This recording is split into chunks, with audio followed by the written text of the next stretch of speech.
University in the UK.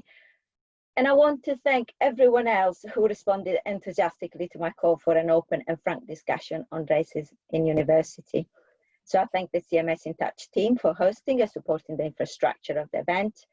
And I thank the wonderful speakers for what I'm sure will be thought-provoking contribution. Before we start, I've got a couple of housekeeping notes. First, this chat box that you've put some, you've introduced yourself in will soon be closed.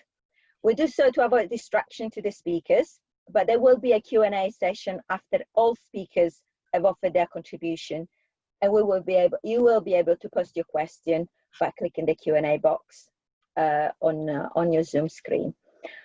However, we're not closing the chat. We want more contribution than what we can answer in the final Q&A. So we are opening a Padlet, a sort of online clipboard where you can add your comment. You'll see the link in the chat box, and I would advise you to copy it because before the chat box closes. We've got 90 minutes in total, and it's our intention to produce a call for action is certainly an ambitious one. So we want to continue the conversation, and therefore we will leave the Padlet open for 24 hours. So you've got the time to add your contribution after the webinar is closed. After this, we'll compile a list of suggestions for action, and we will share it with the attendees and with the CMS community. So today's speakers, we've got 5 speakers, 5 wonderful women. Vanessa Iwowo is the first speaker. She's a lecturer in organizational psychology at Birkbeck, University of London. Her research focuses on ways of enhancing leadership development in international context and also with respect to Africa. Stella Nkomo is a professor in the Department of Human Resource Management at the University of Pretoria in South Africa. And a scholarship is focused on diversity, difference, race, and gender in organizations, particularly the exclusion of marginalized voice in management and organization studies. Jenny Rodriguez is a senior lecturer in Employment Study Alliance Manchester Business School in the UK. And prior to joining Manchester, she works at Strathclyde and Newcastle universities. Her research focuses on intersectional inequality in work and organizations and the interplay between identity, work, and regulations. She's particularly interested in transnational experience of skilled migrant women. Alessia Conto is our 4th speaker. She's a professor of management, chair in the management department at the University of Massachusetts, Boston, in the US. She worked in the UK, Warwick, Lancaster, and New Mist, where she also gained a PhD. Alessia has been studying, promoting, and embracing the intellectual activism delineated by Black feminist scholars as a form of engaged praxis for social justice to transform the work of business school scholars, business school educators, and their impact. And the last speaker is Sharon Stroyer. She's the Director of Public Engagement in the School of Public Affairs and Administration at Rutgers University in Newark, in the US. She's also the Director of the Truth, Racial Healing and Transformation Center, still at Rutgers, where she has been working since 2001.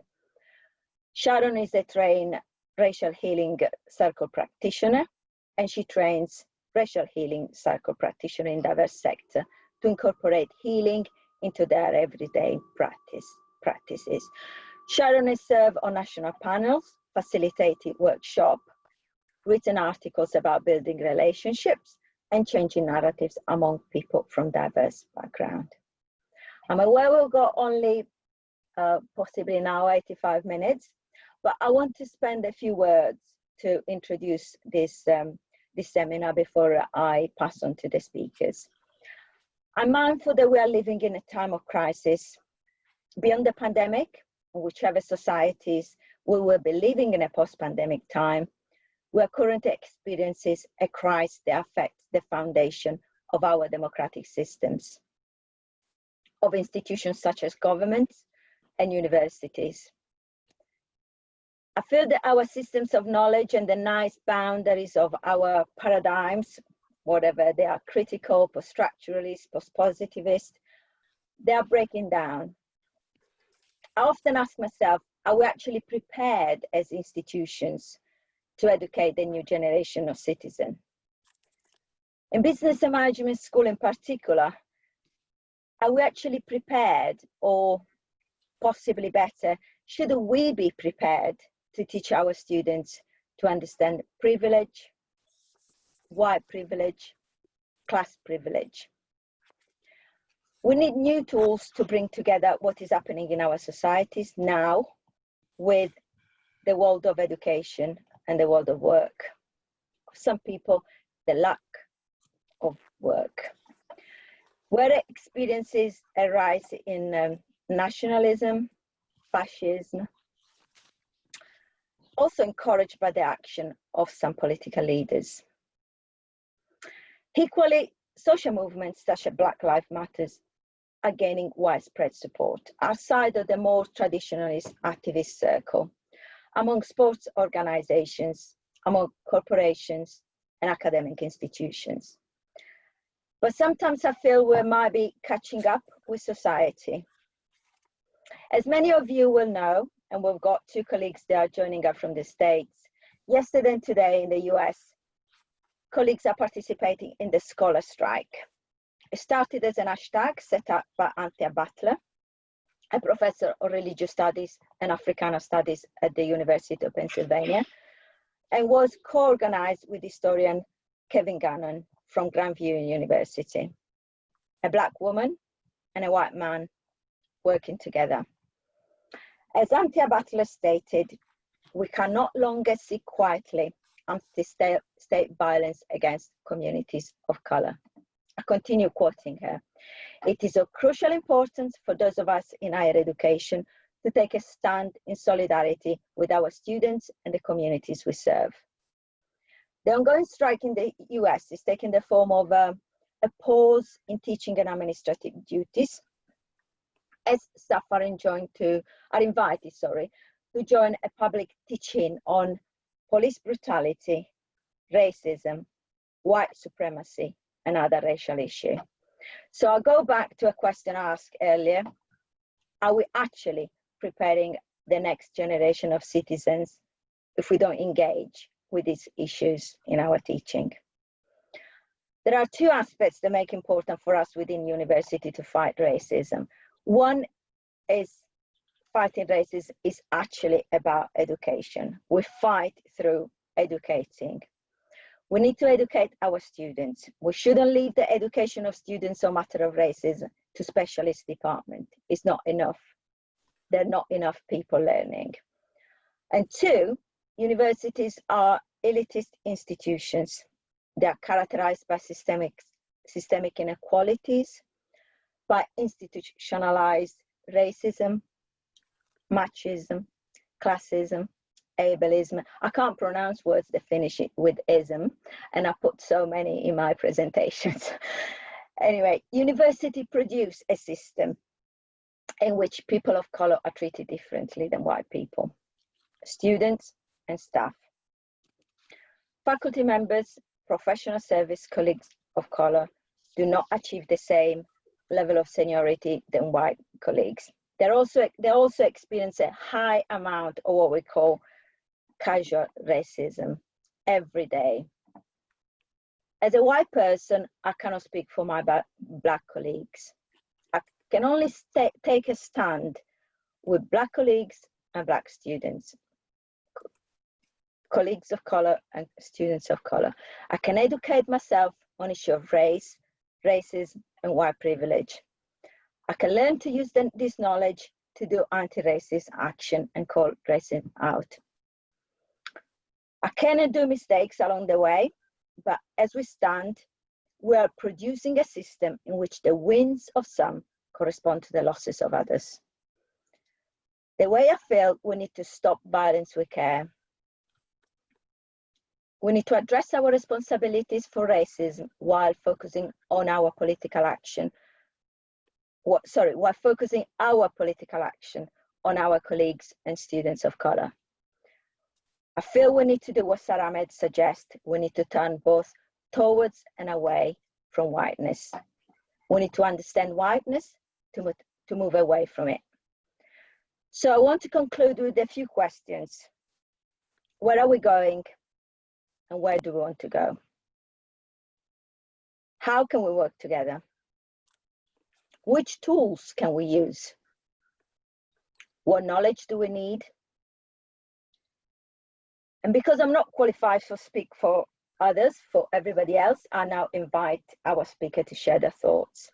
So the next speaker is Vanessa Wawa. Thank you very much. Thank you very much for having me. I have 10 minutes and will do my best to make the best use of it. I will be looking very quickly at racism and the wider structural issues of racism, capitalism, the intellectual economy that powers this, and of course the role of universities in anti-racist action. Next slide, please. Thank you. So racial harassment is a common experience for students and staff in universities across the UK. And I just want to give us a brief background for those of us who are not from here, and a picture of what it's like here in the UK. Around a quarter of students from an ethnic minority background, and 9% of white students say they had experienced racial harassment. 20% have been attacked physically. 56% have been racially harassed and experienced name calling and others, microaggressions, being ignored from conversations. And in most cases, students said their harasser was another student. But a large number also said it was a tutor or another academic. Next slide, please. Universities as a whole are making slow progress in racial equality. Around 8% of professors in the UK are from Black and ethnic minority backgrounds. And there is a 25% attainment gap in the UK between Black students and their white counterparts. And recent report tells us that some Russell Group universities in the UK are 3 times more likely to award a first to a white student. And we know about the ethnic pay gap and other ethnic minority groups. Next slide, please.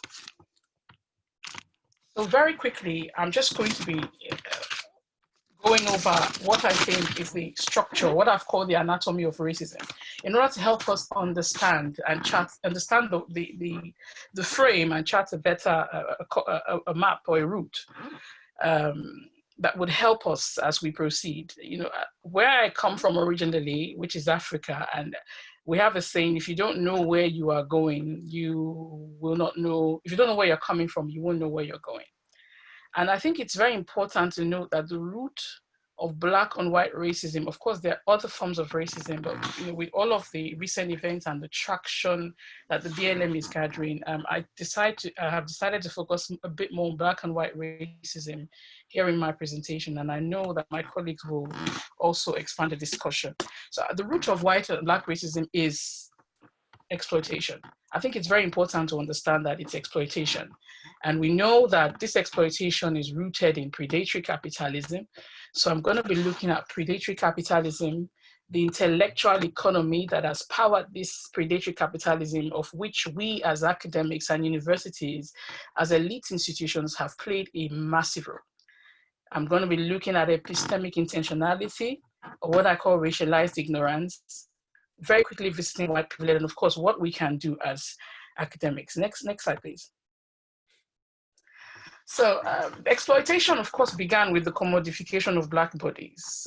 For over 200 years, the Black bodies were commodified, bought and sold, owned and insured as chattel in what we now have as that unfortunate history of transatlantic slave trade. Britain was for over 200 years a slave-owning nation. And the plunder of Black bodies very quickly led to the plunder of their ancestral lands in another unfortunate era of predatory capitalism that was the European expansion, or AKA colonialism, in which entire regions, lands, and peoples were annexed by those whose burden it had conveniently become. Interestingly, upon the abolition of slavery, to save them from their own selves. The rest, as we say, is history. Next slide, please. It is noteworthy, however, that this really is only one side of the picture. Indeed, much of this would not have been possible without the active participation of a parallel machinery, which I have christened the intellectual economy. The inferiorization and the dehumanization of the African. According to Chinua Achebe of best memory, he says you cannot plunder your equal because that in itself leaves you open to plunder. And therefore you must rhetorically devise ways and means to rhetorically render him your biological inferior.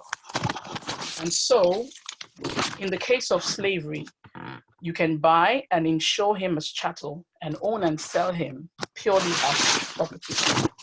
Even scripture was used and twisted to legitimize his ownership, with many alluding to what we call the curse of Ham, to legitimize the ownership of another human being as property. For those of us who don't know, Ham is one of the sons of Noah in the Bible, who it is said was cursed and from whom all Black people are descended from. It is, however, interesting to note that it wasn't Ham who was cursed, it was Canaan who was the son of Ham, and all Black people are not descended from Canaan. So it's very interesting how this was twisted to legitimize slavery.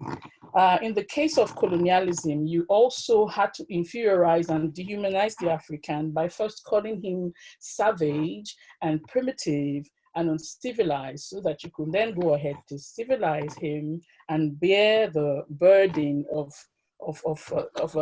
saving him from himself and civilizing him. This is very interesting because a lot of this would not have been possible without the intellectual template. And I go straight to Darwin's Origin of Species, in which Darwin's theory of evolution did provide a template for the categorizing of Africans as biological inferiors. For those of you who don't know, Darwin categorized human beings, I think about 5 or 6 categories, beginning from the evolution from the ape to the perfect species of humanity, the white Caucasian. And Darwin argued that the distance between the last person and the fully evolved human being, the Caucasian, between that person and the Caucasian, Darwin argued that the distance between the ape and the Black person was closer than the distance between the Black person or the Negroid and the fully evolved human species, the white person. And so all of this, this opened the door for many other conceptualizations and theorizations of the African as biologically inferiors. And we know that this had a knock-on effect on many scholars, and we've seen the field of eugenics and all of that. And the authority of science, this very quickly took on the authority of science, the stamp of approval. And whole peoples were stripped of their identity, their culture, and their history. This is still a bit of background, but I'm just trying to help us understand where this narrative that has given birth to the experiences we have of racism today is really coming from, because I think it's important to keep this in mind as we proceed to dismantle the scaffolding that is structural racism today. Next slide, please.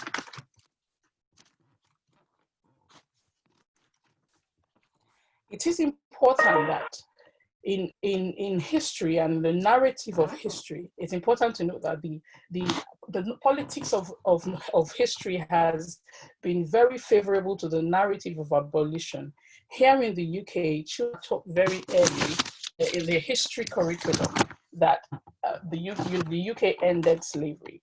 Very little, however, is said of the role that the UK played in not only scaling and expanding, but perpetuating slavery, until we know of the famous compensation that was paid out to slave owners in order for them to be fully, to be fully compensated for losing their property, Black bodies. So this diabolical situation is such that it is the narrative has continued to be repeated in history, and this narrative, even in the modern day, remains firmly entrenched within the psyche of very young Black people here in the UK. Little wonder we say Black boys or Black young children are angry, because the very first encounter they have with their history is, "We saved you."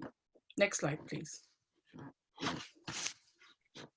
And that's a picture, just to drive home what I'm saying. This was tweeted by HM Treasury. If you take it very quickly, and I'll very quickly proceed.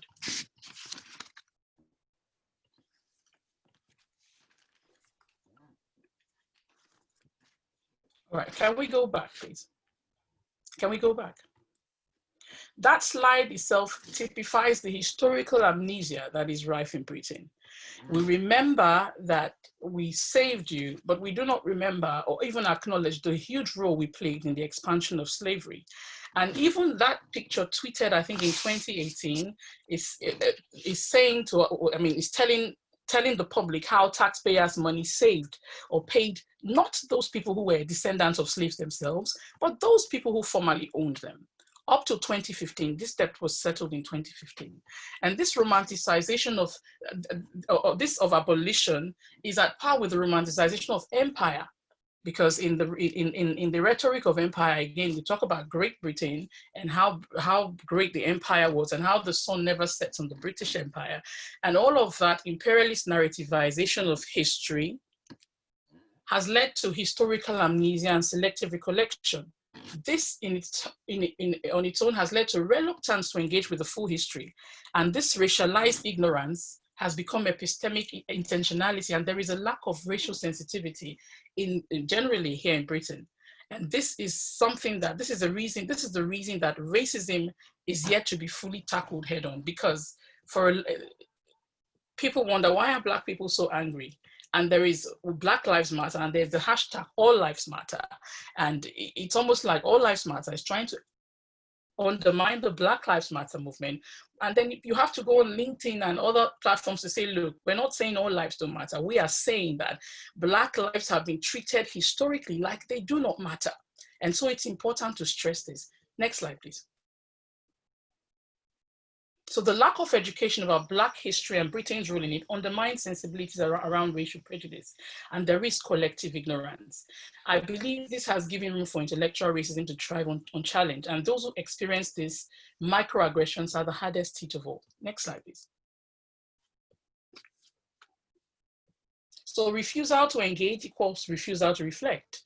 And that has given rise to the lack of social sensitivity. Microaggressions go unchallenged.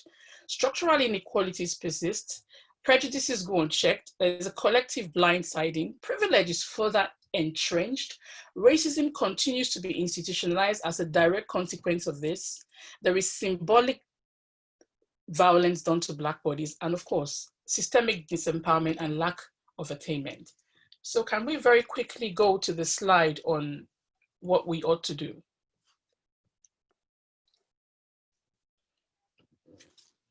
As universities, I believe that it is our role to dismantle the intellectual economy on which all of the predatory capitalism historically has been premised.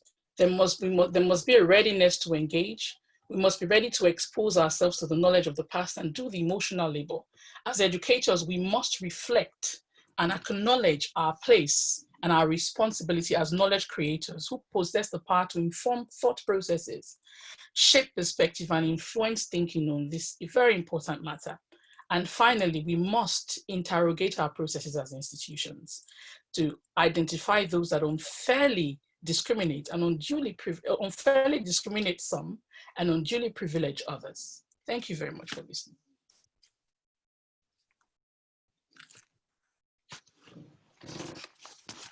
Thank you, Vanessa, very much. Sorry I had to hurry you up. We've got 10 minutes each. It was a very enlightening presentation. I think you closed with thinking, what can we do? And Stella can offer us a contribution from South Africa and what South Africa as a country and South Africa Pretoria University is doing. Stella. Thank you, Sensa, and hello to everyone there. And it's really wonderful to be with my fellow panelists. I feel quite honored. I have I don't pretend to have all the answers in the case study that I'm going to present to you, because it too is I think it will show folks the tremendous challenge of dismantling racism in universities. Before I go into the case study that I'm going to present from South Africa, let me just situate myself a little bit. I'm speaking from a kind of a dual perspective. I have 40 years of research experience and working on issues of race, gender, racism, and exclusion. And half of the time was in the USA, and the past 20 years have been in South Africa. Right now, I have a fancy title of being a strategic professor, which means just pay you less, but do a lot of work. But what I'm doing is what I'm very passionate about, and that is helping to mentor and support emerging Black and women academics. And that's what I'm going to speak about, what the government has done to advance the representation of Black and women academics in the country. And I think, let me just give you like the conclusion that I hope you'll take away. Dismantling racism in universities will be a difficult, drawn-out process filled with false starts, retreats, resistance, and a lot of continued pain for those who have been the victims of its emotional and physical violence. And as heartened as I am about the current awareness of systemic racism, I think we have to be sober that when people realize what that takes, that we're going to have to support people to stick with it. So let me turn to the case study. The most prevalent indicator of racism and anti-Blackness in universities is the dearth of Black and brown academics, especially at the higher ranks. Of course, what we see in South Africa today is the result of racism that began with the arrival of the Dutch and British into the country. A lot of people think that apartheid and racism only started with the National Party that took power in 1948, but it goes back to the early history of colonialism, which I think Vanessa covered quite well. Apartheid ended in 1994, but its legacy continues despite the efforts made by the ANC-led government to transform the country. Let me just give a few figures on the profile of academia in South Africa.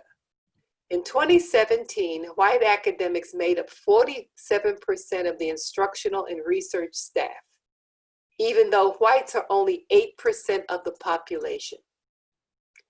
This is particularly a distorted representation if you look at the historically white universities, because South Africa had racially segregated university systems that pretty much still exist.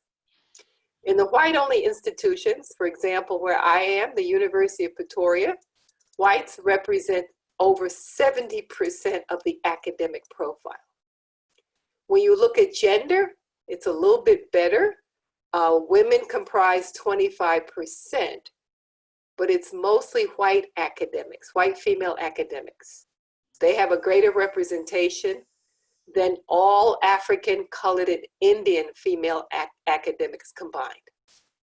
If you look at rank, the professorship rank belongs to white academics. Black academics are concentrated in senior lecture or lecturer positions. For example, colored academics have the lowest proportion of professors' positions in the country. So I'm just going to skip over those numbers. I think you get the picture. There's a distortion. Over 80% of the country is comprised of African, colored, and Indian people, but academia is dominated by white males, followed by white females.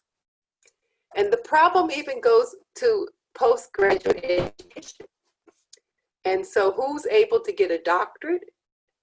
Who is determined by your race and your gender as well. So let me get to the case study.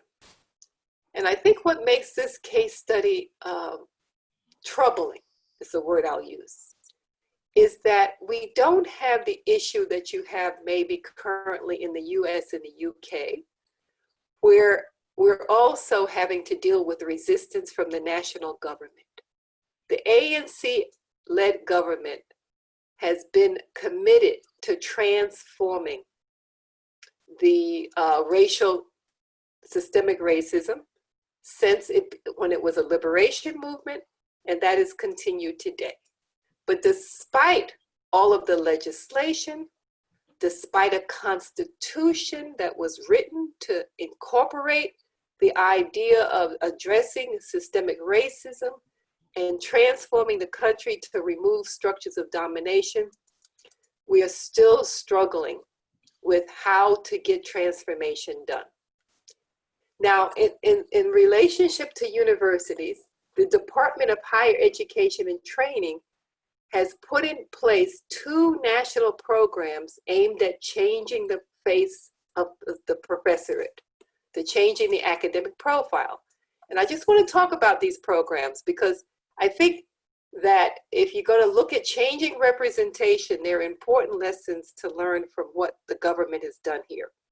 One program is called the Ngap Program, and the focus there is to enable newly recruited lecturers to benefit from teaching development and research development. And this program goes pretty deep because it encourages Black and women academics to study for a master's and then go on to a doctorate and even postdoctoral programs, depending on their individual aspirations. So the goal of the program is to be transformative and to build a pipeline. And 80% of the positions must be allocated to Black or women South Africans under the age 40 years of age or younger. So that's a pipeline program. How do they do it? And this is important. So they help people with their study fees, mentoring by a senior academic, one international developmental opportunity, and then they offer a number of developmental workshops and seminars, plus reduced teaching workloads for those who are working on their doctorates while they hold positions as lecturers. So that's aimed at the pipeline. And the role of the mentor, and that's a role I've been playing, the program says, and I want to read this, the role of the mentor is to support and assist to induct the lecturer into the life and work of an academic, to develop understanding of how the university system works and how to navigate it to become established successfully as a new academic. And I'll come back to that. Then they have what they call the Future Professors Program. And the goal there is to accelerate Black academics and women into attaining the post of a professor. It's a 6-year program. And the end goal is for a whole new crop of people who hold the rank of associate professor or professor. It has 3 core components. Again, workshops and seminars, an assessment of where you stand in the discipline in terms of your research, and international engagement, where you can go off and do an international kind of experience. Now that on the surface, these initiatives sound good because they're directed at changing the face of academics. But if you look at these initiatives from an ideological, political, and power lens, then we can see the deficiencies of what Audre Lorde said so well. You cannot use the master's tools to dismantle the master's house. Let me be more specific, and I'm using some terminology from Stuart Hall. Let's talk about the politics of representation. What are the politics under this idea of increasing the representation, bringing in more Black and brown bodies? Now that's important, don't get me wrong. but we can end up perpetuating the very thing we need to disrupt. Both of the programs to me are nothing more than diversity and inclusion initiatives at best. I'll say more about that. I actually think that language should be removed, and we need to talk more directly about racism, but that's another story. The focus is on helping Black academics and women to assimilate into an existing, unquestioned academic system. It's mentoring to conformity. And as Fraser says, the focus is on correcting deficiencies, the inherent deficiencies that Black academics bring into academia. And I think the big paradox is, who does the mentoring? If white academics, if senior white academics are the ones who do the mentoring, and the ones who have the most to lose by increasing the representation of those who've been excluded, what's in it for them? And do they even have the knowledge and skills about what it means to be a Black academic in a white environment? So that's one dimension of where the programs are problematic. The second one is emphasis is placed on high impact international research as an indicator of academic excellence. So what does that mean? It means that when the program is thinking about international experience for the academics, Black academics, they're talking about sending them to the global north. It is assumed that the best way to get exposure to the frontier of knowledge is to go and spend time in the US or the UK or other parts of the global north. The global south is not on the radar screen for an international experience. I could go on. And part of the issue is that universities in South Africa, coming out of apartheid, if you look at their mission statements, they're almost uniform. We want to be seen as a world-class university. What does world-class mean? World-class itself is racialized and hegemonic. I think you get my point. So the government has this tension itself between the constitutional aspiration of non-racialism and the need for social justice and redress. And oppositional parties and white academics have been able to co-opt this non-racialism that's built in the Constitution as a means to condemn anything that looks like social justice or preferential treatment. They weaponize that to say the government is no longer interested in non-racialism. What about the politics of belonging?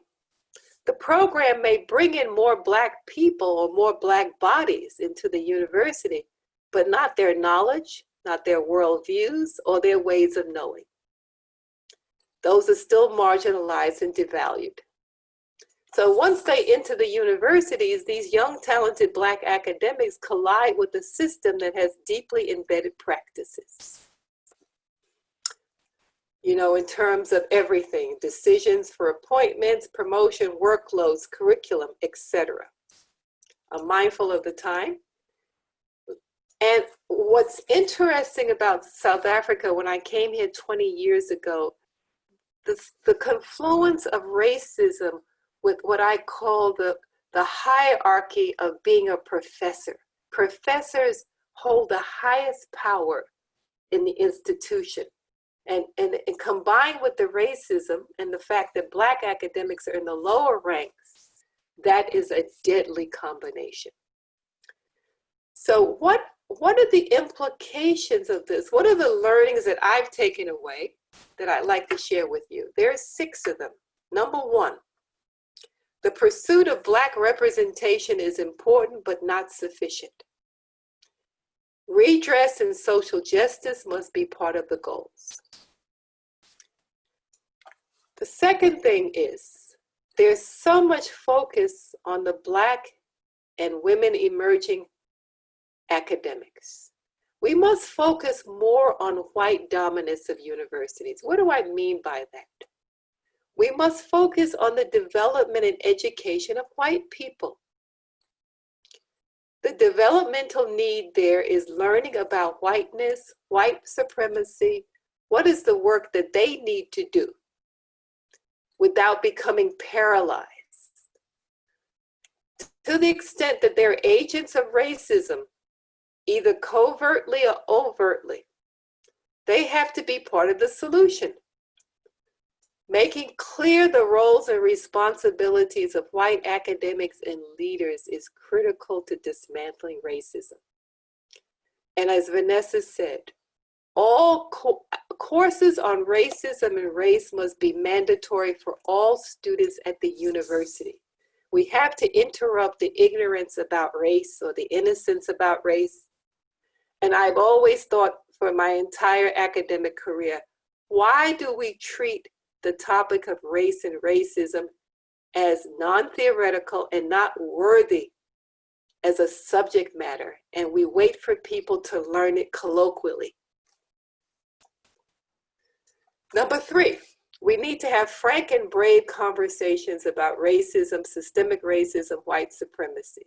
To develop critical understandings of race and racism, I refer, and I've been reading a lot of the work of my colleague, Melissa Stain, who talks about critical diversity literacy, or we could say critical race literacy training. Or I like what Joe Fagan, the sociologist, writes about. He talks about white racial framing. What is the white racial framing of universities? The white racial framing of our disciplines. Number 4, this goes without saying.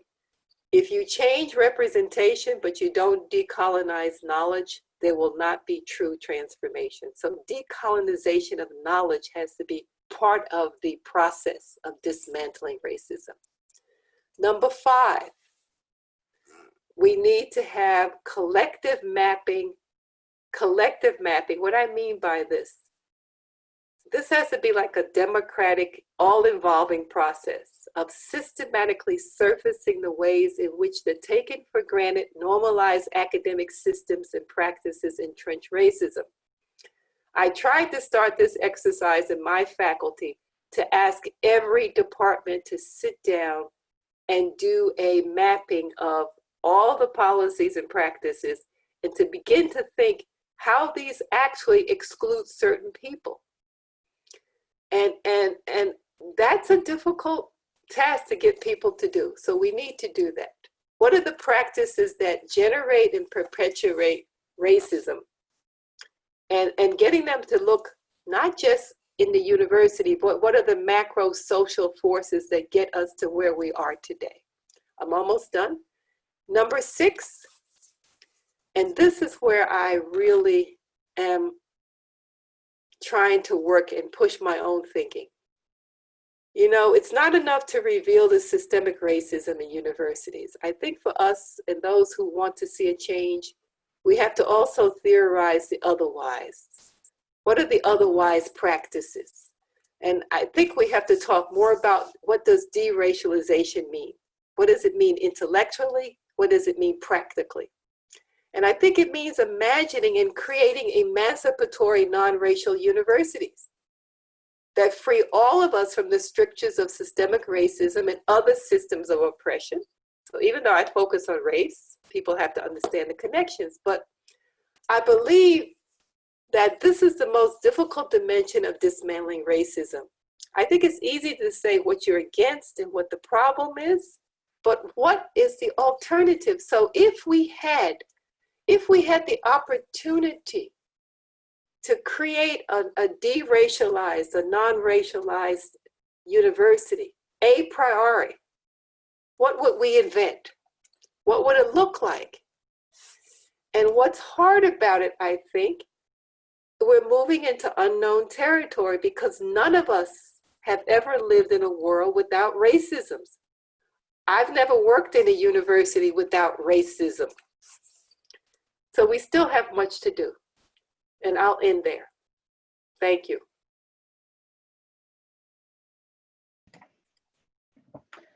Thank you, Stella, very much. Wonderful, wonderful reflection. Next speaker is Jenny Rodriguez. That she will continue the conversation on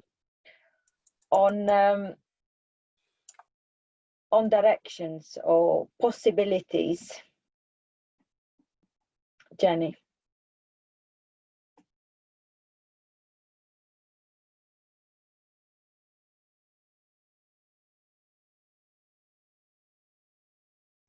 If you could just unmute Jenny, that'd be great. Yes, I unmuted myself. Thank you. Sorry about that. So, first of all, just to thank Cynthia for organizing the event and for inviting me, and also to Vanessa for the insightful introduction, and Stella for literally mapping many features of my career as an academic so far. It was like the story of my life in many ways. So I could relate a lot to some of the things, or to most of the things that she was saying. In the following 8 minutes, what I intend to do is address 3 issues. And before I do that, I want to acknowledge that these issues are not just a result of my own individual thinking, but actually they're the result of a collective reflection that I have done with colleagues in engaging in different activities with colleagues who are members of the Decolonizing Alliance. So the shout out needs to go to them because this has informed my thinking and continues to do so. The 3 issues that I want to discuss relate to the framing of the problem of racism in higher education, the using of EDI agendas to resolve it, and what I see as important considerations in terms of actions. Obviously, this is very situated because I am in the UK, and I do think that that has shaped my experience of racism in higher education, but understanding what institutional strategies are used to address it. In terms of the framing of the problem, I think it's important, first of all, to frame it in a way that does not shy away from its brutality. And by that, I mean, we are on the one hand amidst a discourse of post-racialism that makes it difficult to do the work. For example, the violence and the hyper-visibility that come with anti-racist work means that Black people and people of color are basically essentialized as only inhabiting or banging on about negative racial narratives. So to use Chimamanda Adichie's powerful idea, that is the single story about them, that makes it very difficult. We don't want to be stigmatized as the troublemaker, the person with the racism chip on the shoulder. But having to bang on systematically about these issues makes it very challenging in the context of post-racialism. So I do think that that's an important thing that we need to start off in terms of how we frame this as a problem that this is not an old problem. Sorry, this is not a new problem. It's an old problem that has an added complexity by people experiencing the so-called racial fatigue. But whilst those who are tired of people banging on about race talk about racial fatigue, then those who are doing the work are also racially exhausted because it's the only thing by which they get to be defined. Nothing else, their expertise, nothing else, any other thing that they might bring to a discussion is relevant because the issue of race is used in a way, I would argue, that is weaponized to essentialize anything that they need to say.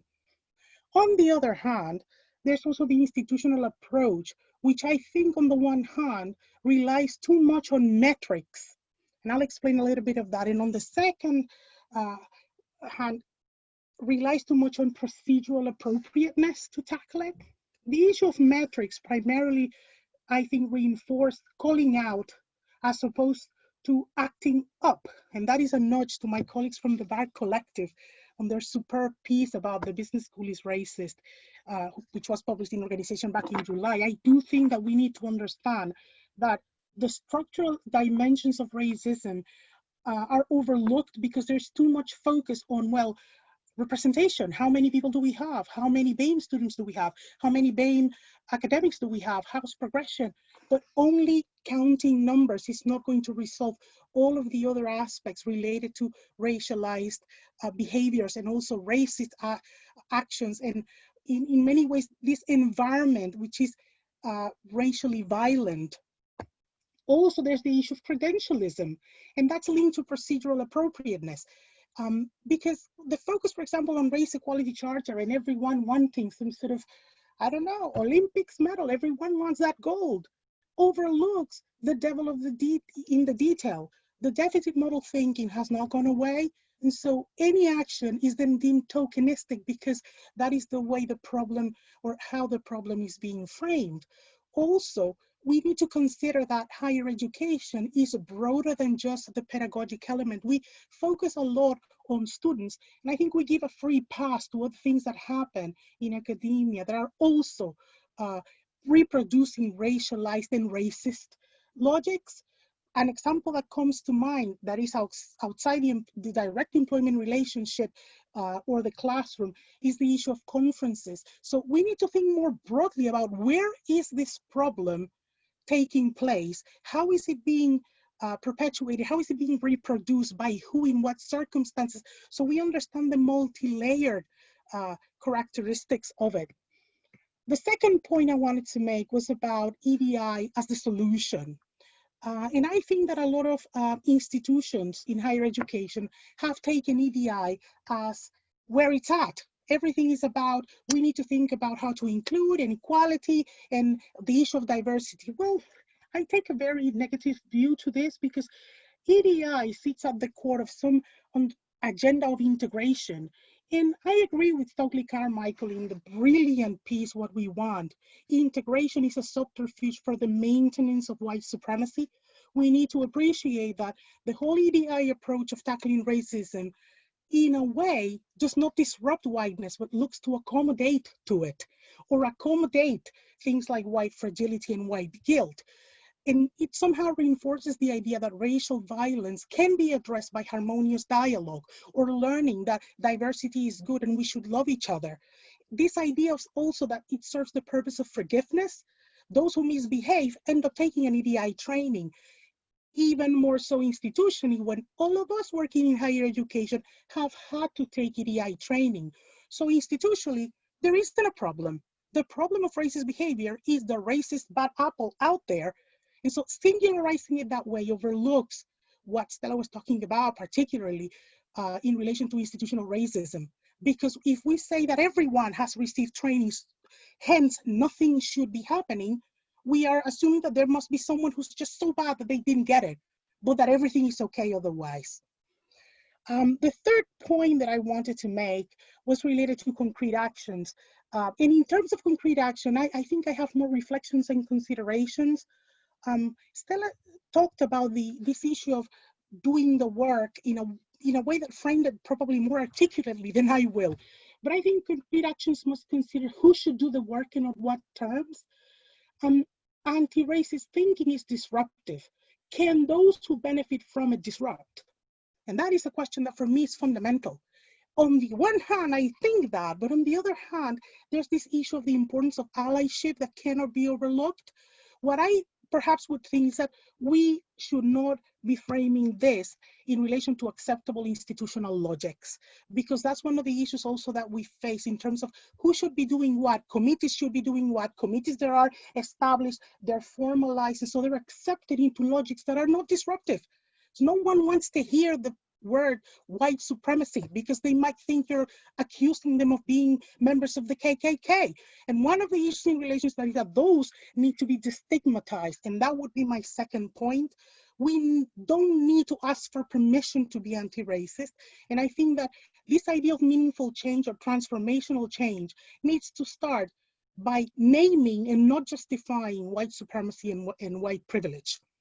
And it's an argument that probably comes from my own experience of people saying, well, actually, I haven't done anything.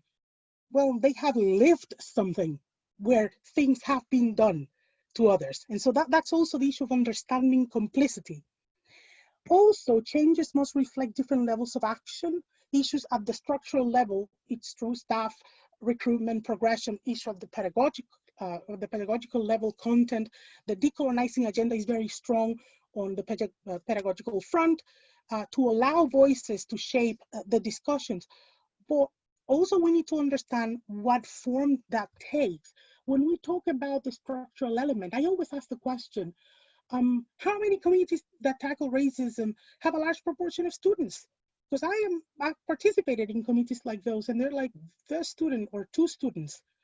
And I'm thinking, well, they're what, 15, 16 academics and members of staff, and students are kind of, and so I do think that the universities have such a strong commitment in relation to the student population, and which it is our responsibility that we should prioritize those voices in some of these discussions, because the microaggressions primarily that are difficult to manage are probably the ones that happen at the hierarchical level, with students being undermining their knowledge in their experiences and so on.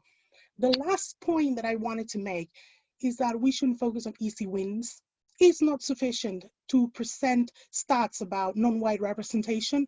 It's important to look at patterns of recruitment and progression and act in relation to those. Someone said, oh, we did so well because we have like 2 instead of 1. But historically, we've been banging on about this. And so I think that those easy wins reflect a poor overall performance.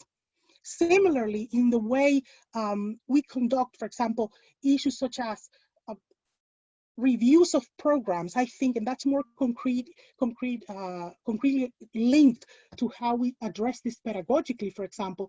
Well, why aren't we doing anti-racist audits to the programs that we teach? I know some colleagues who have done this, but it's not the white majority. And also there's the issue of what kind of effort does that take? And that goes back to some of what Stella was saying in relation to educating those who are, she was talking about educating white people. I would say educating everyone. I don't believe necessarily all the time that racism is a white people's problem only.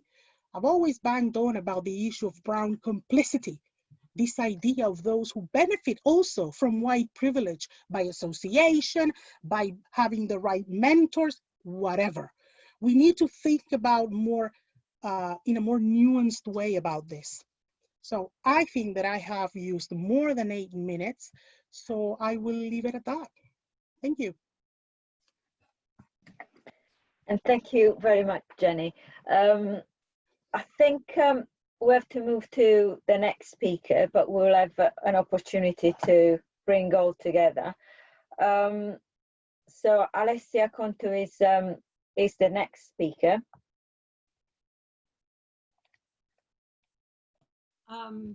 Thank you very much, CMS In Touch organization and Cinzia for organizing this webinar and inviting me. I also salute the colleagues speaking today, Stella, Vanessa, and Jenny, that I have been fortunate enough to learn from and with, and Sharon, whom I'm meeting today virtually for the first time. I also want to say hello to everyone attending this webinar. Thank you very much for joining us to this event, Calling University to Action Against Racism. I only have 10 minutes, so it's important to be very concise. I want to start by acknowledging the land from where I speak, Massachusetts. This is the name of the native Massachusetts people, the first people of this territory, whose name and land was appropriated by the English colonizers through their laws, their illnesses, their violences, and their knowledges. This history, this country continues to silence and erase. This work then is situated in this land. One must recognize that it has been going on for centuries. This work, the anti-racist work, the work against oppression, is a work that goes on for centuries, is a part of the struggles we are part of for recognition, for self-determination, for freedom, for equity, of the Massachusetts people of this land, of course, but also those who came here to this land violently forced by the transatlantic European slavery, and those who came and still are coming by migration, for example. Now, this work, as Congresswoman Ayanna Pressley called it last year, the UMass commencement speech, for me is work that is being informed by many, and they are all acknowledged in the written format of this speech.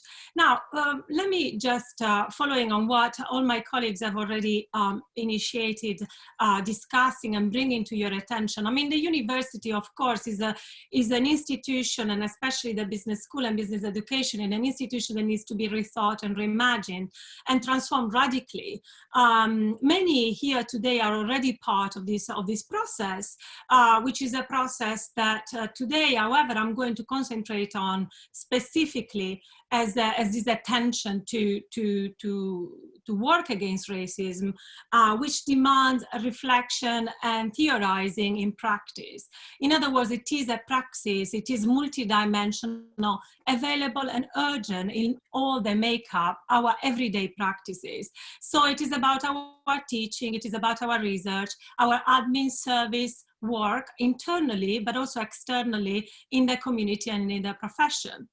Now, to think about this work, I want to offer 3 different dimensions that to me, I think are important. And in many ways, my colleagues have already beautifully articulated earlier on: situatedness, criticality, and relationality. But first of all, let me clarify a little bit what this work is. What is the work that I'm talking about? So this work is to engage in the long-standing, demanding, never-ending process of dismantling regime of oppressions and exploitation, the one hears as an opening and demands for social, epistemic, and economic justice, especially as they are currently generated in the United States. I am speaking from this particular place, at the intersection of racialized capitalism, bigotry, xenophobia, and patriarchy. So class, gender, and race, all socially constructed, yes, all painfully concrete in their consequences and impact in promoting disparities, inequities, and safeguarding the life of some, the dominant caste, the weaker, so just call it in the book that I have to admit I haven't read, I just got it, but of whites, to include light-skinned people in a pervasive colorism and elitism, while reducing, discounting, dehumanizing that of others, Black and brown people, the poor and the dispossessed. If you're here, I suppose you already hear that call to justice. You're already interpellated by the vertiginous opening of difference and of demands for justice. But part of this work is also what this work means to you. You decide why you do that work. As the colleagues, as Stella and also Jenny and Vanessa have already mentioned, this work is a work that addresses us and interpellates us in many different ways, and is your choice. It is your historical responsibility to answer and be accountable. And if you're white, but also not, I think it is important to check our white savior complex, our enduring, unthinking, careless anti-Blackness. No one needs our saving. What we all need is better structures, better values, better policies, and better sustainable ways to organize, how to produce wealth, how to share it, how to use it to improve our lives, the lives of everyone, especially, and again here in Boston, the lives of Black and brown communities that live in deeply segregated enclaves, especially when it comes to job opportunities, housing, healthcare, especially now that the climate emergency is upon us. And we know that this affects negatively brown and Black communities disproportionately, just like COVID-19 does, because of the intrinsic inequities of our system. We need to do better. We need better ways to work together across differences in reinventing our university, our management teaching, and our management theories and practices. So situatedness is important because it reminds us that this work starts with us, our complex identity made up of many differences and the differences in which we are situated. So it helps us to zoom in on those differences and the benefits and privileges we have. For me, that come, for example, in a light skin color that allows me to move around Boston, one of the most beautiful and rich, cultured, and yet racist and economically and socially racialized and unequal city in the United States, fairly safely. I have also relatively easy access to good housing, healthcare, education, art, and political processes because I am also a benefited, tenured full professor. But it is also the challenges and penalties and opportunity and richness of being other, a woman, a foreigner with an accent, albeit with the privileges of being a resident alien, yet still other in the masculine and elitist academia that certainly rejected my woman and foreign body over and over again, just as it rejects other women colleagues, especially and even more forcefully and more violently women of color and especially Black women. This is our documented reality also at UMass Boston. So what is your reality at your own university? My university has about 16,000 students, the only public urban university in the city. The majority of our students identify as people of color, 62% and 19% identifies as Black African American. So surely UMass Boston is an exception in the sea of whiteness that characterizes the university landscape of Boston. My university was born to answer the social upheaval, urban unrest, and rapidly increasing demand for higher education in 1964. Our students in the majority are on financial aid after first generation to go to college. Yet our faculty is mostly white and still male in the tenured position. In my department of management, I was the first woman full professor, and we've only ever recruited 2 African-American scholars through a tenure track that is since the 60s. And this happened in the past 2 years. So our university is in many ways a rich and fantastic place for diversity, but the sea of whiteness is also present in the structure of the university itself. In my department, there is no Black women, and we have only 6 identify Black and African American faculty out of 93. So what is your faculty like? Do your homework. Who are your students? Who is making the decision? What are the institutional options, opportunity? What is going on in your own universities? These are the questions that open up to the criticality dimension. Criticality is the serious attention and study of power relation. They make up the specific configuration and dynamic, and they are all important if you want to influence and dismantle an entrenched system of exclusion and silencing in the way they are both institutionally reproduced and interpersonally enacted. So the diversity and inclusion discourse, which we already, my colleagues have discussed earlier, calls for people to learn to become allies, for example. And this is important, learning to understand, unpack whiteness, learning to how racism operates and what racism is, learning to become a positive bystander, for example, in interrupting and disrupting the everyday microaggression that especially Black students and faculty experience. But we need to go deeper. One needs to work as a comrade to change the institutional path of exclusions. This is the second point of criticality, an attention to power dynamics and the political moment, so to speak, to ascertain what is critical in the specific situation, what is salient, and what areas we can activate and act and participate in order to affect change. Now, think about your institutional service work, for example, the maintain whiteness, the tenure and promotion cases, the search and recruitment committees. There is a lot that each and one of us can do to rethink and challenge the type of values, norms, relations, and practices that exclude people of color, and especially women, from flourishing and changing, therefore, the way we do university today. Now, this open up to relationality. This never-ending work happens with others, with colleagues in the department, the other departments, the unit, the students, the governing body of the university and the community. Who's doing the work in your university and in your community? Reach out, learn, stretch, be challenged and accountable, building coalition. At UMass, we have many doing this work, interdepartmental group, departmental ones. They are doing the analysis, they are doing the transformation, they are doing the changing work. In our department, for example, we have many, many questions, and we are facing the dilemma. One of the main dilemma we are facing is, how do we continue in this journey? How do we continue to facilitate the change of our makeup and our structure and our norms and our resources as a management department? So this discussion is happening with some of our faculty and some of my colleagues. Specifically, for example, right now I'm engaging in a conversation with Dr. Jared Poole, who has been just recruited, one of the 2 African-American scholars just recruited, and the 2 of us have put this at the center of our discussion, and we are working through it. We are asking ourselves, facing each other, what does it mean to be in this specific power relation of academic hierarchies, of color lines, of invisible paths of exclusions, of vulnerability, power, support, and care? We need a strong championing system, a new system that counters the biases women and people of color are subject to, for example, in student evaluation, and changes to what count and how do we account for progress in academic careers.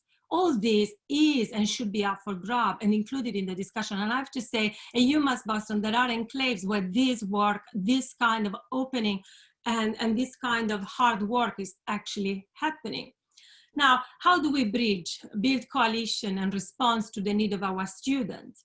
As management scholar, we need to meet our students where they are at, centering our teaching and on their issues, their struggles. I have to say that our students at UMass Boston, for example, have only sporadic and unsystematic ways to see their diversity, needs, and wealth of experiences and knowledges reflected in that curriculum. We do some work, especially on sustainability, but we need to do better. The racialized socioeconomic justice dimension have yet to be channeled and collectively addressed in our management curriculum. We have started a reflection, some of us have started a conversation on race as part of our management achievement program, which we offer to all of our undergraduates. We are planning a mapping and auditing also of, because many of our students are actually shut out from corporate America, especially its upper echelons, yet our curriculum is still pretty much standard fare. So what are the spaces for economic success, self-determination and freedom for our students and their families and communities?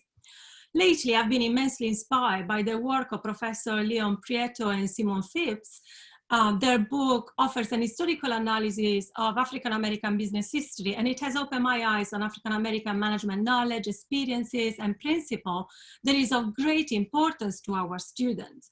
This work is the tip of the iceberg in a decolonial process of epistemic social and economic justice that recuperates lost words, people, and experiencing and knowledge, retracing the connections with cooperative model of doing business, producing wealth and sociality for Black and white communities, and that for more than a century has advanced the social struggle for equity and justice in this country. It is a domain of hope, of pride, and I'm thankful for this work, which I have included in my curriculum. How do we amplify it? How do we grow it? How do we center on this? In summary, the dimension of doing the anti-racist work invites the activation of these three dimensions: situatedness, criticality, relationality. Do your work, reflect, learn, be accountable, and build coalitions. I am saying this to you as I'm saying it to myself. This is the momentous work we are called to do, work that we can do. Everyone can be part of this. I hope today we have enticed you to do so or do more. Thank you very much. Thank you, Alessia. Thank you very much. And I'll have to pass on to our final speaker, Sharon Stroyer from the University of Rutgers. First, I want to thank Cynthia as well as my fellow panelists for laying such an awesome groundwork for this discussion.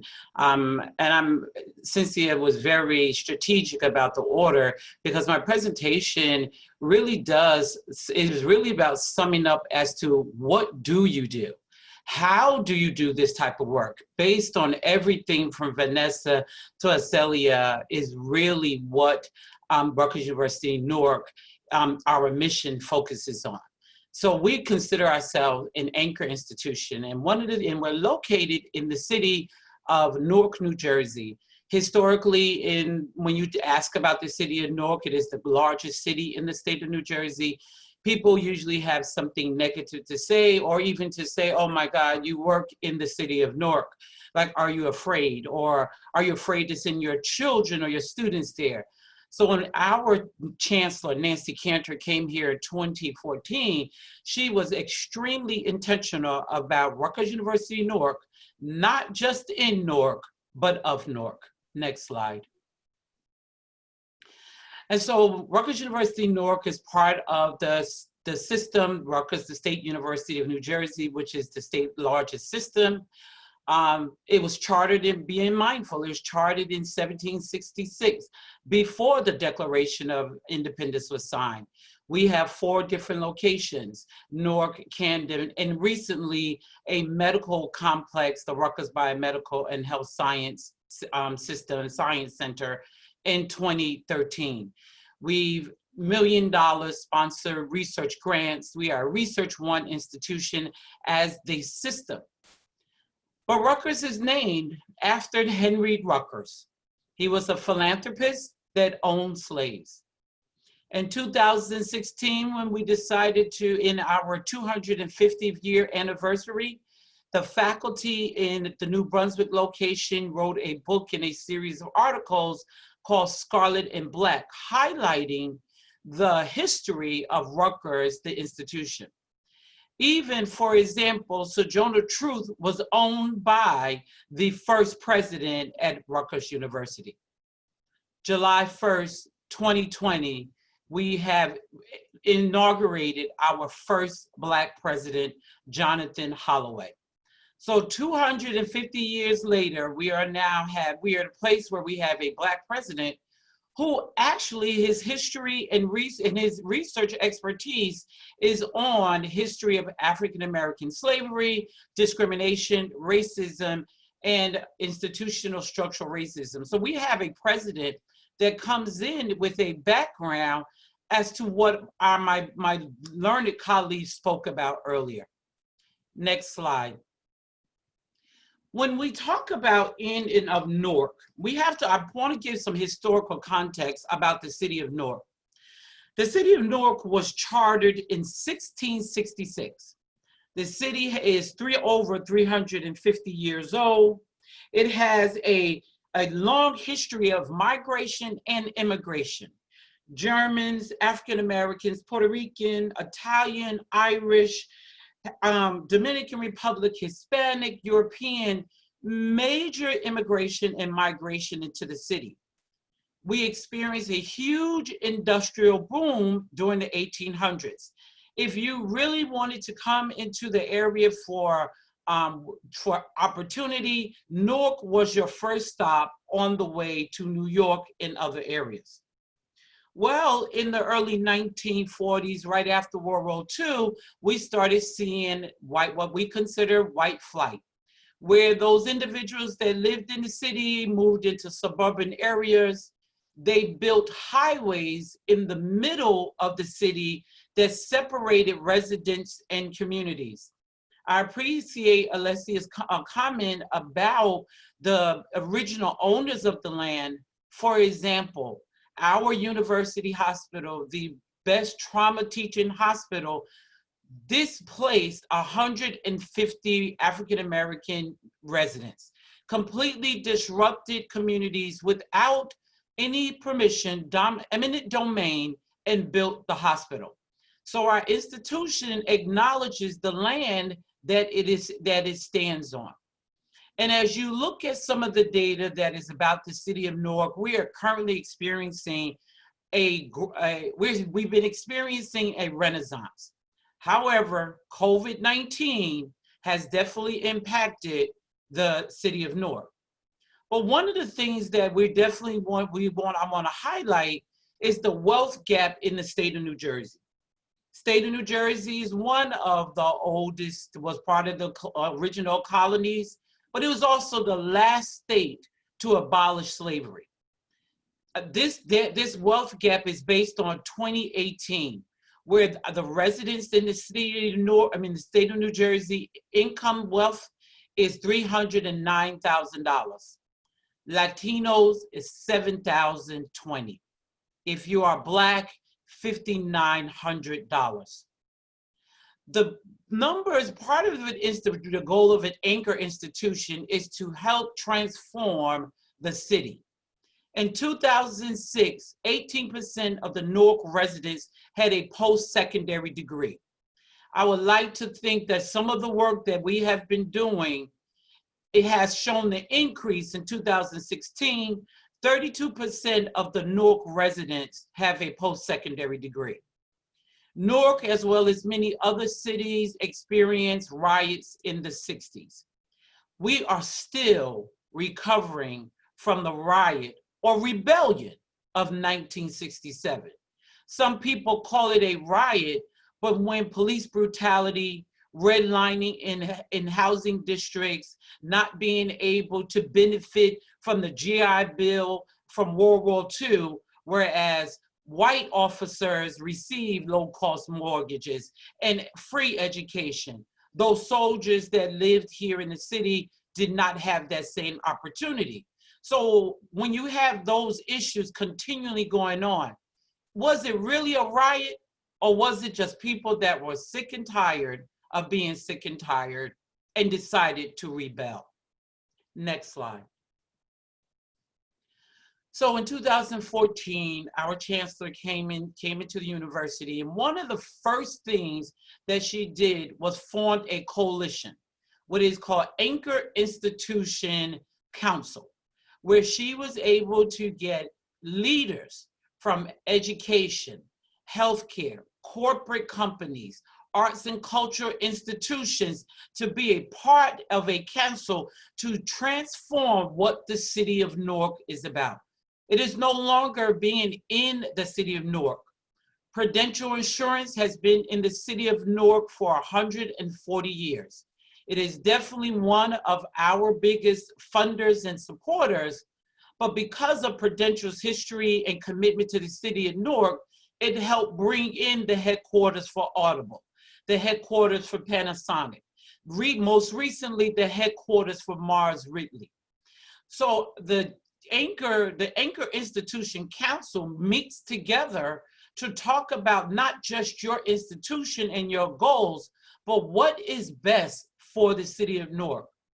Within a 5-mile radius, there are 5 institutions: Rutgers University Newark, New Jersey Institute of Technology, Essex County College, a for-profit college, Berkeley College, and Pillar College, which is a faith-based institution.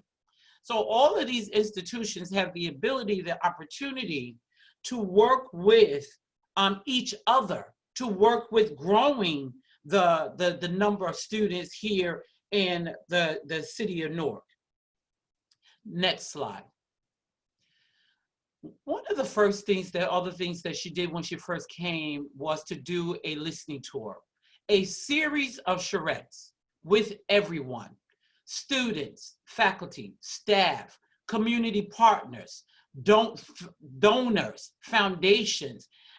She talked to everybody before she developed a strategic plan.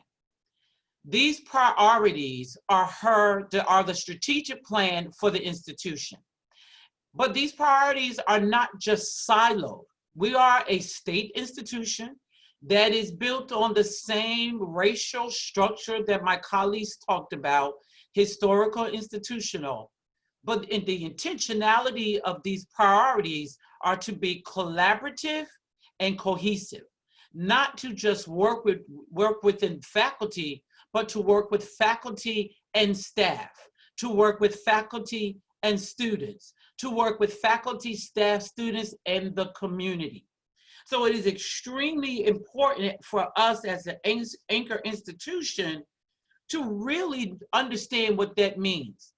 But we're also, I would say, as someone who is first generation, born and raised in the city of Newark, moved back to the city of Newark to give back to what the city gave to me, that this is the first time where the city has business leaders, political leaders, healthcare leaders, arts and culture leaders, and educational leaders all working together.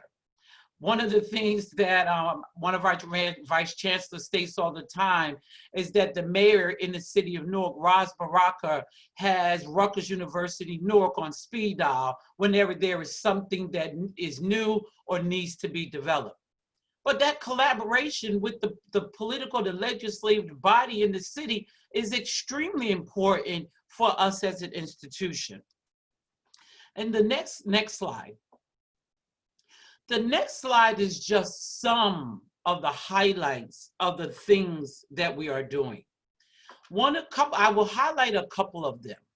The first one is called Newark 2020, where the mayor in the city asked all of the anchor institutions to take on an initiative of what we call higher buy, and live. Hire Newark residents, buy from Newark-based women, marginalized community suppliers, and ask the people who work in these institutions to also move and live in the city of Newark.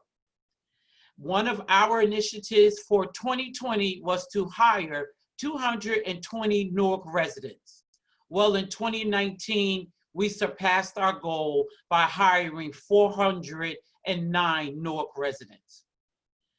The Center for Urban and Entrepreneurship and Economic Development, which is housed in our business school, works with local communities to grow capacity, to increase sustainability. When you're talking about procurement dollars that are spent in the procurement dollars that we spent to suppliers and vendors, that money leaves the city of Newark. So the Center for Urban Entrepreneurship and Economic Development works with local vendors, local suppliers to increase capacity, to scale up so they can be a vendor for the institution.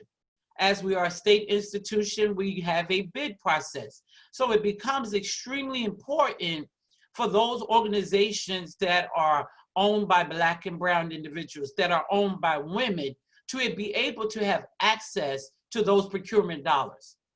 When we talk about faculty and faculty really developing or changing curriculum, the Chancellor's Office instituted a seed grant program, which was designed to create community collaborations with the community, with departments, with staff members, with students, to really move this initiative about being in and of the city of Newark. When we talk about education, we have a prison to school program. Our honors living learning community is revolutionizing honors. We recruit students not based on their SAT score, but based on their resilience, based on their ability to survive, based on their ability to recognize their talent, not the dominant narrative of what someone else says.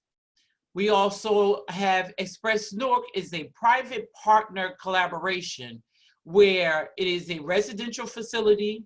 Our arts, culture, media department is housed there. We have a Whole Foods store located, but it is also an opportunity for the artists, the local artists, to have a public space to collaborate, to a place where it doesn't necessarily cost them a lot of money to rent the space, as well as some of the other things that we're doing that is on this chart. One of the things that I am a current committee member is the Commission on Culture, Diversity, and Transformation, where we have faculty, staff, students, undergraduate and graduate, as well as executive leadership who meet monthly to talk about what does it mean to transform not just the university, but as well as the city of Newark. And in closing, the last thing I would like to talk about, next slide, is the Association of American Colleges and Universities released a grant in 2017 for universities to host TRHT centers, Truth, Racial Healing, and Transformation Centers. My colleagues have talked about how institutions of higher education have been a perpetuator of systemic racism. The goal is to prepare the next generation of strategic leaders, break down racial hierarchies, and dismantle disbelief in a hierarchical structure.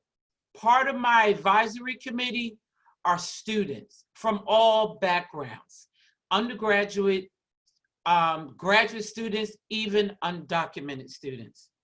The goal is to change the narrative, to develop racial healing centers, circles, to build relationships, to talk about the separation of colonialism, to create economic access, and to talk about our law system.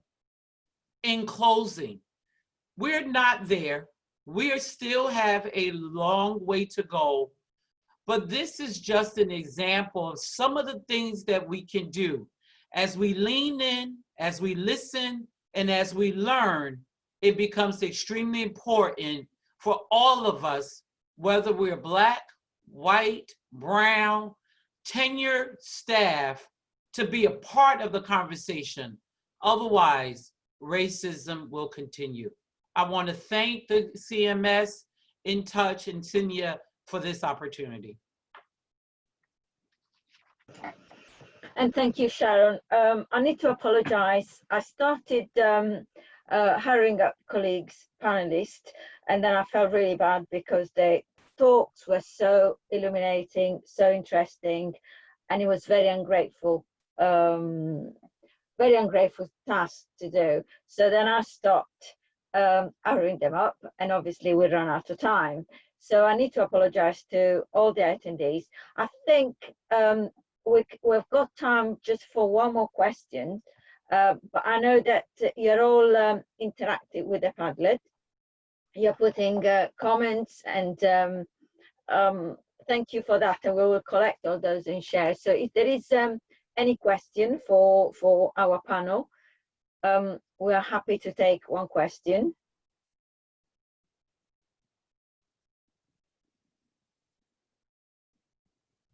It seems that the Padlet has done the job.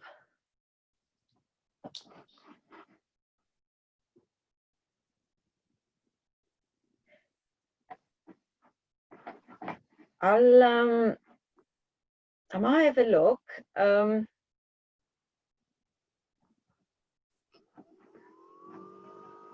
see if there is any question quickly. Cynthia, there's one question in the Q&A. Oh, yes.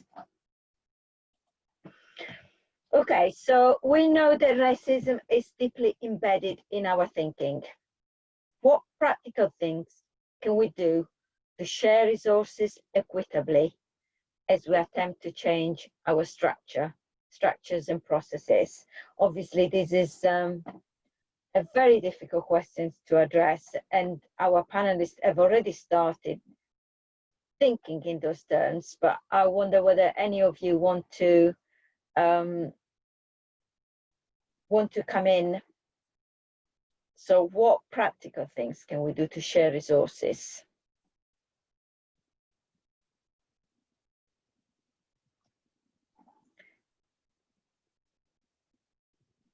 Anybody want to take it on, Stella?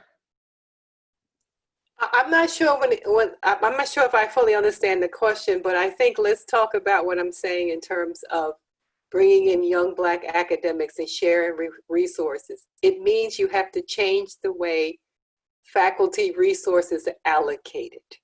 Meaning, for example, making sure the departmental budgets or the faculty budgets are transparent, and not to base the allocation of resources on academic rank.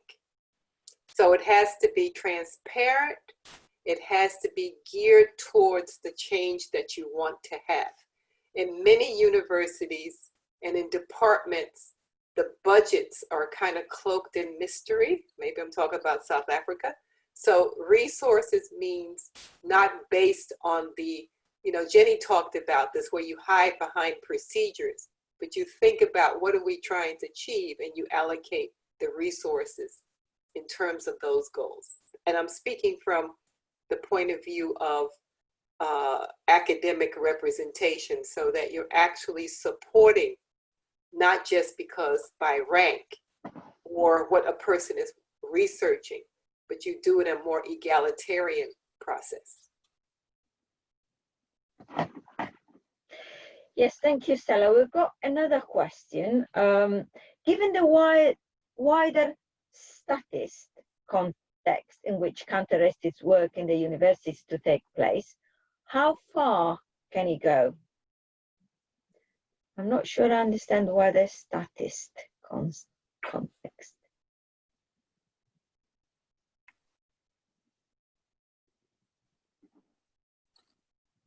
So how far can the counter-racist work go? Well, I'm going to try to attempt to answer the question. It can go as far as it needs to. we're talking about centuries of structural and institutional racism. This, as one of the panelists stated, that this work is continued work. It has to be intentional. So, for example, one of the activities that I do in the TRHT Center is to work with predominantly white communities. As the you know, the sadness of the George Floyd, a lot of communities and counties are looking, how do we have this conversation? And so there are county officials and county employees that are just we're coming together to learn and to teach how to be uncomfortable. You have to be uncomfortable in order to engage in this conversation in these predominantly white spaces. You know, one of the panelists stated that as people of color, we can't do this work. People have to be willing to be uncomfortable to have these conversations and acknowledge the truth. The truth is the truth, it doesn't change. Once you acknowledge the truth, then some racial healing and relationship building can begin, and then we can have some transformation. But there has to be intentionality, especially when we're talking about resources after COVID-19. The inequities in the systems became prevalent, front and center. We can no longer deny that the inequalities in the system wasn't there. They were front and center. The minute we had to send students home who didn't have Wi-Fi or laptops. So this work can go as far as it needs to go within the university, and the university leading the charge. Can I say something? Yes, I would add, I underscore what Sharon is saying. We must not stop. And what I would say to people, especially inspirationally, you know, we the people on this earth, we created this system. So we have to work to get rid of it. It was constructed. It was deliberate in many cases, most cases. We can undo it. And if we don't believe that, then I might as well just, you know, dig my grave and go into that grave. But we have it in our ability with willpower to make the changes. It won't happen overnight, but we should never let go of our own ability to change. Otherwise, we'd still be living in caves. We would still be, you know, not having computers. So I think it's really often a cop-out to say we can't change this. We can't. I think that is a very optimistic but realistic way of closing the seminar. We can't stop. We possibly know we will not achieve the final aim in our lifetime, but that is, we'll have to pass the baton on to the next generation. I just want to address one quick question that say, is there an assumption here that capitalism will somehow overcome racism? I understood the opposite, but I know where it's coming from in the sense of building the city. I think there are some issues to clarify. Obviously, Vanessa initially, Alessia, they've referred to the system of sharing, and all our speakers actually as well, Stella, the system of allocating resources, or the capitalist system of allocating resources that actually has created racism and contributed to the structures which we're in. And obviously Sharon's presentation referred to building coalitions within a community, including with the corporations of a community, which is not exactly the same to saying that actually the corporation will help to overcome racism. But within a community, building relationships, building support with the infrastructure of that community is important. Wealth and distribution of wealth is important. Giving jobs to people that are on a breadline and to communities that are very deprived is important. So you need to build also the coalitions within the community, within the cities, or within the environment, within the region. And this was very importantly highlighted by, I think, Sharon, but also Stella and Alessia. Unfortunately, we'll have to close. We've taken another 15 minutes extra, but this event has been recorded. I want to thank really from the deep of my heart our speakers who have given their time and they share their learning. And you can continue to put your comments, constructive comments and helpful suggestions for this transformation project. I think I'm just reading something from a questions, from one of the questions. So we continue to put, I will collect all the suggestions we'll distribute. I thank very much again CMS in Touch, our wonderful speakers and attendees. Thank you.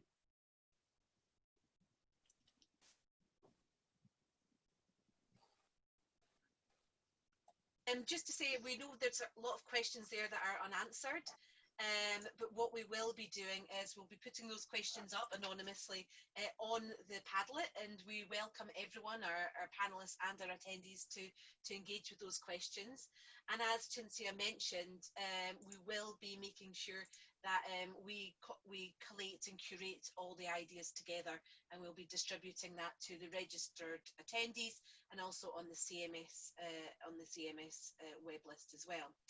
So a very quick reminder of our next webinar, which is going to be in a few weeks' time, and that will be on business and democracy.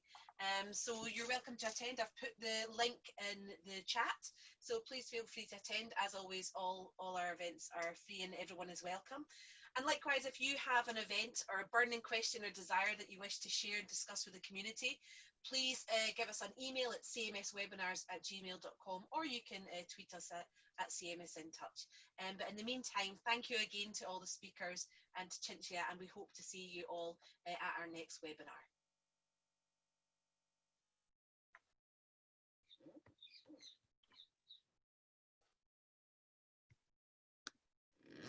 Thank you. Thank you, everyone. Thank you. Bye-bye.